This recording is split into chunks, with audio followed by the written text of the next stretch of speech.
पंजाब भर के लाखों तलबा और तालिबात का इंतजार खत्म। पंजाब के तमाम 9 तालीमी बोर्ड्स ने 10वीं जमात यानी मैट्रिक के सालाना इम्तिहानात 2026 के नताइज का बाज़ाब्ता ऐलान कर दिया। लाहौर, रावलपिंडी, मुल्तान और बहावलपुर समेत तमाम बोर्ड्स के नताइज एक साथ जारी किए गए हैं। तफसीलात के मुताबिक तर्जुमान लाहौर बोर्ड के तहत इस साल कामयाबी का तनासुब 64% से ज्यादा रहा। लाहौर बोर्ड में कुल 2,82,308 उम्मीदवारों ने इम्तिहान में शिरकत की, जिनमें से 1,82,186 तलबा कामयाब करार पाए। दूसरी जानिब रावलपिंडी बोर्ड में कुल 1,20,411 उम्मीदवार शरीक हुए, जिनमें से 73,829 कामयाब रहे और मजमूई शरह कामयाबी 61.31% रही।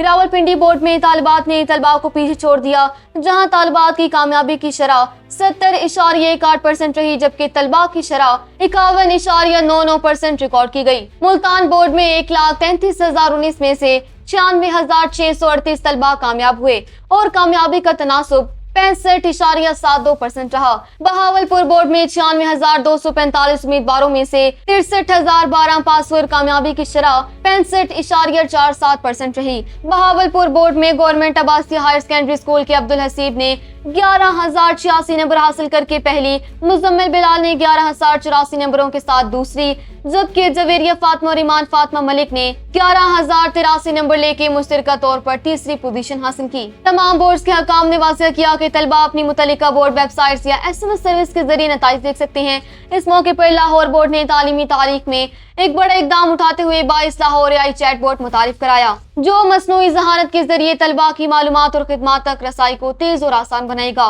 बोर्ड हकाम का कहना है कि ये जदीद इकदाम डिजिटल तब्दीली और अवामी सहूलत के लिए उनके अज़्म का मुंह बोलता सबूत है।